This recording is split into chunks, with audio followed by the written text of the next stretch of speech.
PM Modi आज पूर्वांचल की 4 लोकसभा सीटों पर भरेंगे हुंकार। लालगंज, जौनपुर, भदोही और प्रतापगढ़ में जनसभा को संबोधित करेंगे।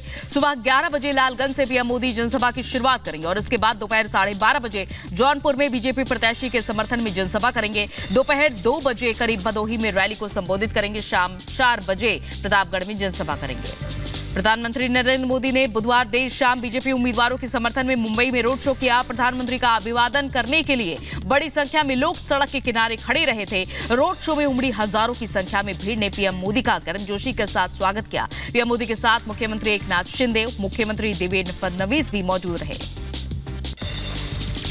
पीएम मोदी ने नासिक में चुनावी सभा को संबोधित करते हुए उद्धव ठाकरे पर जमकर हमला बोला। कहा, नकली शिवसेना ने बाला साहेब ठाकरे के हर सपने को चकनाचूर कर दिया। उनके सपनों में अयोध्या में भव्य राम मंदिर का निर्माण और जम्मू कश्मीर से अनुच्छेद 370 को खत्म करना शामिल था। 4 जून को इनकी विदाई तय।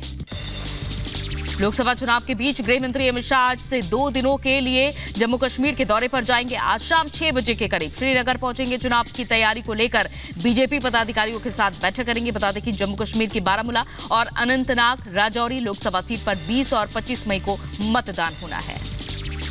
बिहार में 5वें चरण के मतदान के लिए चुनाव प्रचार तेज। गृह मंत्री अमित शाह आज बिहार में करेंगे ताबड़तोड़ रैलियां। सीतामढ़ी और मधुबनी में एनडीए प्रत्याशी के पक्ष में चुनावी सभा करेंगे। सीतामढ़ी से जेडीयू प्रत्याशी देवेश चंद्र ठाकुर के लिए प्रचार करेंगे, तो वहीं मधुबनी से बीजेपी प्रत्याशी अशोक यादव के समर्थन में जनसभा को संबोधित करेंगे। गृह मंत्री अमित शाह ने ओडिशा के कटक में भव्य रोड शो किया। रोड शो में उमड़ी हजारों संख्या की भीड़ ने अमित शाह का गर्मजोशी के साथ स्वागत किया। गृह मंत्री अमित शाह ने इंडी गठबंधन पर जमकर प्रहार किया। कहा, 2029 तक मोदी जी ही रहेंगे पीएम। केजरीवाल को अंतरिम जमानत का फैसला सामान्य नहीं, फैसला देना कोर्ट का अधिकार। गृह मंत्री अमित शाह ने पश्चिम बंगाल में एक चुनावी जनसभा को संबोधित करते हुए पाकिस्तान के कब्जे वाले कश्मीर को लेकर बड़ा बयान दिया। कहा, अब कश्मीर नहीं, पीओके में लग रहे आजादी के नारे। पीओके भारत का अभिन्न अंग था, है और रहेगा। जेपी नड्डा आज ओडिशा में करेंगे तूफानी प्रचार। रोड शो समेत 2 जनसभाओं को करेंगे संबोधित। भुवनेश्वर में सुबह 10 बजे रोड शो करेंगे और उसके बाद लिंगराज मंदिर में करेंगे दर्शन पूजन, तो वहीं दोपहर बारागढ़ और सुंदरगढ़ में जनसभाओं को संबोधित करेंगे। जेल से जमानत में बाहर आए अरविंद केजरीवाल पहली बार यूपी पहुंचे। अरविंद केजरीवाल आज लखनऊ में अखिलेश यादव के साथ करेंगे प्रेस वार्ता। जेल से निकलने के बाद पहली बार पंजाब में हुंकार भरेंगे अरविंद केजरीवाल। अमृतसर में आम आदमी पार्टी के प्रत्याशियों के लिए रोड शो करेंगे और जनता से वोटों की अपील करेंगे। इस रोड शो के जरिए केजरीवाल पंजाब में अपने चुनावी संग्राम का आगाज भी करेंगे। यूपी के लखनऊ में राजनाथ सिंह ने आरक्षण को लेकर विपक्ष पर बोला हमला। कहा, हमारी सरकार के बारे में गलत फहमियां फैलाई जा रही हैं और हम किसी भी सूरत में आरक्षण को समाप्त नहीं करेंगे। भारत का संविधान धर्म के नाम पर आरक्षण की इजाजत नहीं देता। तो उधर खबरों में आगे बढ़ते हैं। सीएम योगी आदित्यनाथ 3 जिलों के तूफानी दौरे पर रहेंगे, जहां कौशांबी, हमीरपुर और फतेहपुर लोकसभा सीट पर चुनावी रैली को संबोधित करेंगे। सीएम योगी आदित्यनाथ ने झांसी में रोड शो किया। बीजेपी प्रत्याशी अनुराग शर्मा के समर्थन में वोट मांगे और इस दौरान कहा, झांसी की बनी तोपें जब बॉर्डर पर गरजती है तो पाकिस्तान की पैंट गीली हो जाती है। बन रही है, जब वह बॉर्डर पर गड़गड़ाती है ना, तो पाकिस्तान के अंदर उनकी पैंटें भी गीली हो जाती है। यूपी के जालौर में सीएम योगी ने जनसभा को संबोधित किया। सीएम योगी ने कांग्रेस अध्यक्ष मल्लिकार्जुन खड़गे के ध्रुवीकरण वाले बयान पर पलटवार करते हुए कहा, ये चुनाव तो रामद्रोही और राम भक्तों के बीच हो रहा है और इस एक तरफ रामद्रोही खड़े हैं तो राम भक्तों पर गोलियां चलाने वाले खड़े हैं और इस महाभारत में बीजेपी के सारथी बनकर दुर्योधन से लड़ रहे हैं पीएम मोदी। बिहार के सारण में बीजेपी नेता राजीव प्रताप रूडी ने लालू परिवार पर जमकर निशाना साधा। सत्ता का सपना वो कहां से देख रहे हैं, परिवार को जिताने के लिए मां, पिता और भाई लगे हुए हैं। सैनिकों के अपमान को लेकर चुनाव आयोग से मिला बीजेपी डेलीगेशन। कांग्रेस और इंडी गठबंधन की शिकायत की। विदेश मंत्री एस जयशंकर बोले, सेना के खिलाफ हमला नहीं करेंगे बर्दाश्त, चुनाव आयोग कार्रवाई करे। झारखंड के ग्रामीण विकास मंत्री आलमगीर आलम को ईडी ने गिरफ्तार किया। लगातार 2 दिन चली पूछताछ के बाद जांच में सहयोग न करने पर मंत्री आलमगीर की गिरफ्तारी हुई। टेंडर घोटाले में ईडी ने आलमगीर के निजी सचिव संजीव लाल के नौकर जहांगीर आलम के ठिकाने समेत 6 लोकेशन पर रेड मारी थी।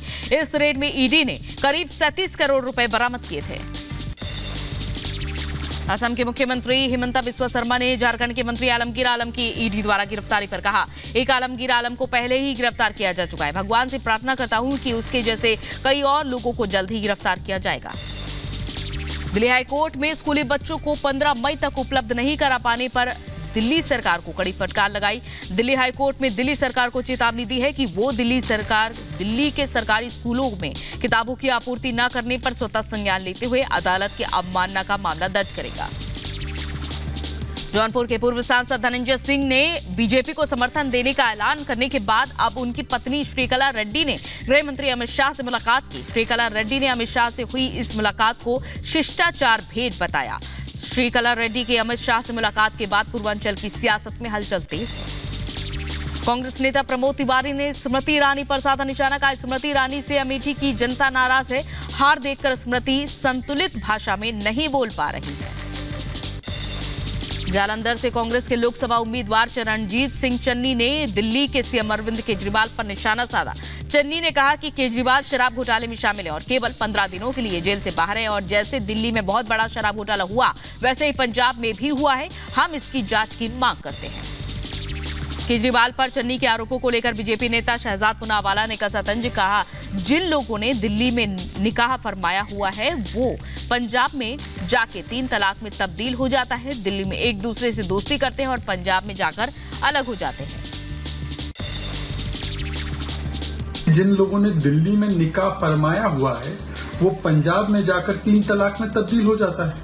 बताइए, दिल्ली में एक दूसरे से दोस्ती करते हैं, एक दूसरे के लिए दरी बिछाते हैं और पंजाब में एक दूसरे को गाली बकते हैं। Federation of all India farmers association की रिपोर्ट जारी मौके पर बीजेपी नेता जेवीएल नरसिम्हा ने कहा कि मोदी सरकार ने पिछले कार्यकाल में एग्रीकल्चर बजट 300% तक बढ़ाया, तो वहीं एमएसपी पर फसलों को रिकॉर्ड स्तर तक खरीदा गया। किसानों की हालत में हो रहा है सुधार।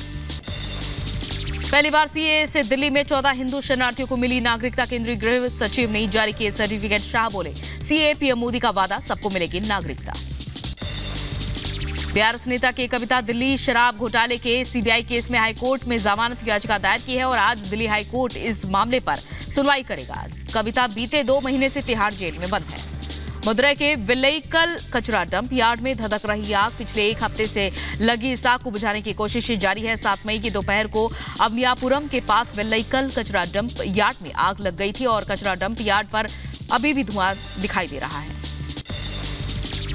असम के ढेकिया जिले में सूर्य मंदिर में चोरी की वारदात। बीती रात चोरों ने मंदिर के अंदर दान पात्र को तोड़कर और उसमें रखी नकदी लेकर फरार हो गए। चोरी की वारदात सीसीटीवी में कैद हो गई।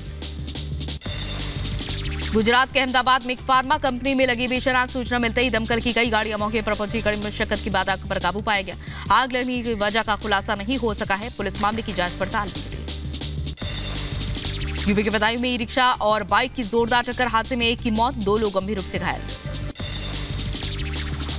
यूपी के बुलंदशहर में अवैध संबंधों के शक में पति ने भाई के साथ मिलकर की पत्नी की हत्या। हत्या के बाद गंगनहर में फेंका शव।